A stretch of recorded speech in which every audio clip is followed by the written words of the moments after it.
राजाधिराज श्री सद्गुरुनाथ महाराज की जय। तीर्थस्वरूप परमपूज्य श्री रामराय गोविंद केळकर तथा श्री दासराम महाराज यांच्या वचनांवर आधारित श्री दादांचेच अंतरंग सच्शिष्य न. गोखले यांनी लिहिलेल्या नित्य नवा दिस जागृतीचा या ग्रंथातील आज ऐकूया 14 मे या दिवशीचं चिंतन. अखंड नामाचा सतत उदयच होत राहणं हाच श्री जगदंबेचा उदो हा महामंत्र असून या मंत्रानं शब्दातीत निःशब्द स्थिती झाली की तोच देवीचा गोंधळ आहे. कमी जास्त काही अनित्यता नाही, स्फुरत असे देही अखंडित. गोविंद म्हणे घ्यावे तेची वेळोवेळा, अंतरी कळवळा धरोनिया. श्रीराम पाठात परमपूज्य मामांनी नामाचं स्वरूप स्पष्ट करून सांगितलेलं आहे. नामाचं स्फुरण आहे, ते यंत्रवत घेण्याचा विषय नाही. सतत उदयच आहे, अस्त नाहीच. अशी कोणती गोष्ट आहे? तर शरीरातलं अहमचं स्फुरण. सोहम अखंड आज चालूच असतं. लक्ष दिलं तर कळेल, अन्यथा बाहेरचा कोलाहलच ऐकायचा. हा नाद, हे स्फुरण, हे अस्तित्वाचं भान, ही आई जगज्जननी जगदंबेची किमया आहे. सगळं तयार आहे.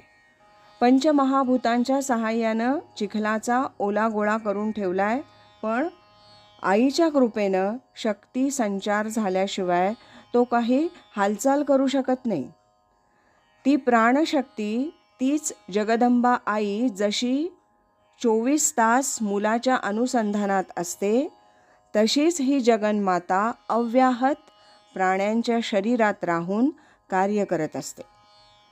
त्या अखंड चालणाऱ्या होणाऱ्या शक्तीच्या हुंकारालाच उदो उदो असं म्हटलंय. उदय पावू दे. आईच्या कृपेने सद्बुद्धी, सद्विचार, शुद्ध क्रिया सतत मनामध्ये उदय पावाव्यात. म्हणून उदो हा महामंत्र आहे. त्याच्या नुसत्या उच्चारानं शाब्दिकसुद्धा अंगावर रोमांच उभे राहिले पाहिजेत. खऱ्या तळमळीनं गर्जना केली तर राहतात हा अनुभव आहे. आईला आवाहन आहे. शरीरांतर्गत शक्तीला केलेलं हे आवाहन म्हणजेच गोंधळ. गोंधळ हा आपल्या नेहमीच्या अर्थानं वापरलेला नाही. शरीरात अनेक प्रकारच्या नादांचा गोंधळ सुरू असतो. तो कधी शब्द रूपानं, कधी विचार रूपानं, कधी कृती रूपानं बाहेर पडत असतो. त्या सगळ्याचं सुसूत्रीकरण होऊन एकच नाद निर्माण झाला पाहिजे, जिथं गोंधळ न राहता शब्दातीतता येते. निःशब्द स्थिती सांगता येत नाही. सांगता आली तर ती शब्दातीत नाही, हे उघड आहे. अशीही परमोच्च शांतीची अवस्था आईच्या आशीर्वादानं, प्रार्थनेनं प्राप्त होऊ शकते. त्यासाठी नामाचं साधन आणि सद्गुरू कृपा यांची नितांत जरुरी आहे. राजाधिराज श्री सद्गुरुनाथ महाराज की जय.